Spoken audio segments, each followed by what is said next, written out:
everyone, in this video I will be showing you how to create Google Meet link.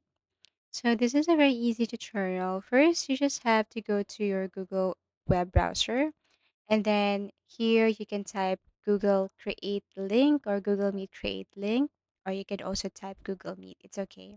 After that, you have to tap enter and scroll down till you see this Google Meet online video calls and meetings and conference.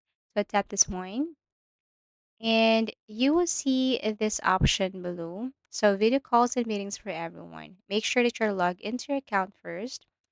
And then as you can see, if you tap this new meeting right here, you will see your three options: create a meeting for later, start an instant meeting, and schedule in Google Calendar. To create a Google Meet link, you just have to click this, and this is your Google Meet link. And all you have to do is to copy this one and share it to someone. So if they tap that link, it will take them directly to your Google meeting. Okay, and all you have to do is to accept them. So this is how you create a Google Meet link.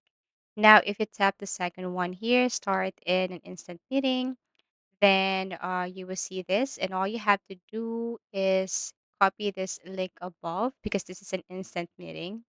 Okay, so paste it and send it to whoever you want to join in your meeting or conference. What they're going to do is you just have to accept them. So this is how you create with the instant meeting here in Google Meet. The third one is if you want to schedule, then you can add more information about your Google meeting here. So after that, what you're going to do next is you just have to save this, and this is your Google Meet link. Okay, you just have to copy this link below the join with Google Meet, or you can tap this join with Google Meet and get the link. After that, save, and that's it. So if you have found this video helpful, please do like and subscribe to our channel. And if you want to suggest any topic, please do comment down below. And see you again in our next video tutorials.